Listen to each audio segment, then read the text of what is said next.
shocked at anything, you know what I'm saying? But I wasn't more shocked of him dying. I was more shocked at him.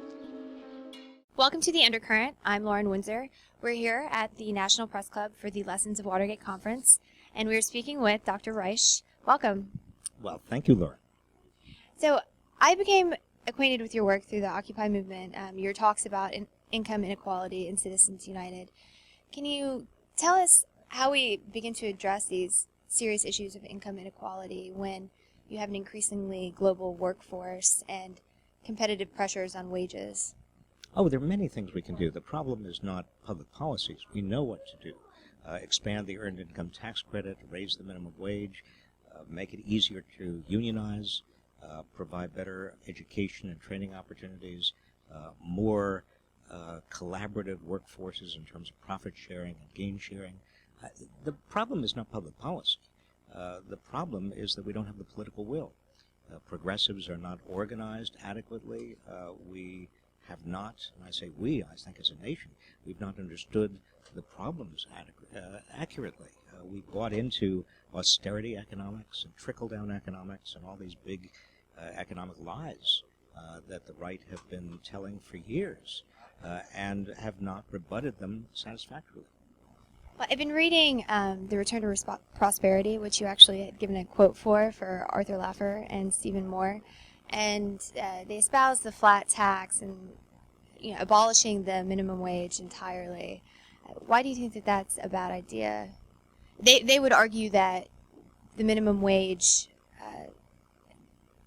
is uncompetitive globally. Well, that's baloney. I mean, if we wanted to compete on the basis of low wages, then there's no limit to how low our wages would have to go to compete with Bangladesh.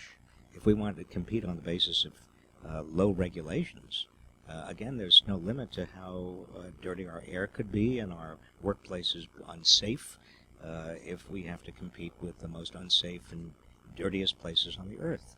I mean, the way we compete is take the high road instead. We have the best workforce in the world. We have the most productive economic system. We make investments in infrastructure and education and basic research and development.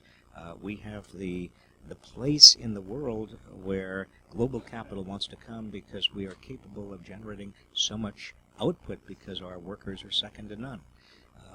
That's what we used to be. That's what Germany today, if it weren't for the euro crisis, Germany actually has a higher median wage than we do. Germany is a net exporter. It is possible to have in the modern world very high wages and high quality standards, working standards, environmental standards, and also be very competitive internationally. But we're not doing it.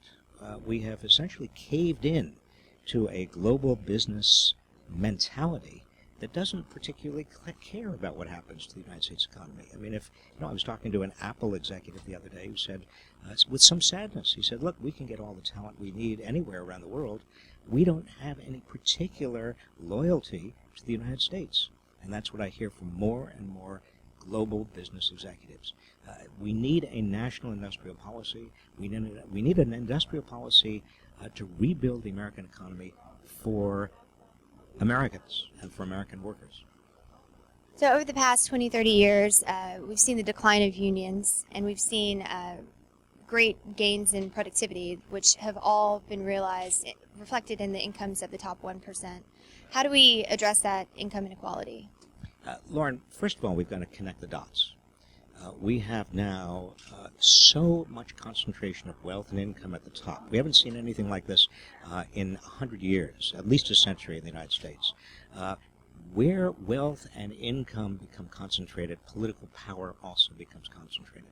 So if you want to understand why the marginal income tax on the top is lower than it has been in 80 years, if you want to understand why it's impossible to close even egregious tax loopholes like the carried interest loophole that Mitt Romney and private equity managers utilize, why we don't have resources we need for education and for just basic minimum standards of decency in this country and infrastructure, and to rebuild the American workforce, all you have to do is look at what has happened to American politics. The place to start is to get big money out of politics. Well, so much of campaigning is the cost of media, whether that be radio ads or TV ads. Wouldn't a simple fix just be reclaiming the airwaves for the public good and saying that media corporations cannot charge anyone running in a race for media time? Yes, there ought to be, and in return, a quid pro quo for having the public airwaves, or being treated as essentially a public utility, or having cables under, all of your public streets. The quid pro quo is you've got to provide free advertising for candidates that reach a certain minimal level of credibility. There are many things we can do. I mean, wouldn't that be the easiest fix? I mean, that would eliminate much of the cost and the need for fundraising to that level. Well, I think you also have to eradicate and reverse Citizens United, because Citizens United says unlimited amounts of spending, and it's not just media spending, it's all sorts of spending. And even if you had a certain degree of free media, you'd still have an uneven playing field if you had billionaires financing candidates. I mean, we're at a point now where a few billionaires can actually purchase the next president, and this is dangerous for the country. My point is that we've got to do all of this. There's no single magic bullet, but it is critically important now, and it's important not just for our democracy, it's important for our economy. We have a democracy in crisis, and people have got to wake up to that. And it makes me wonder if I'm under some sort of spiritual matrix with the truth pulled over my eyes, with the evil forces that compromise my state of mind. Have I been hypnotized to believe in lies?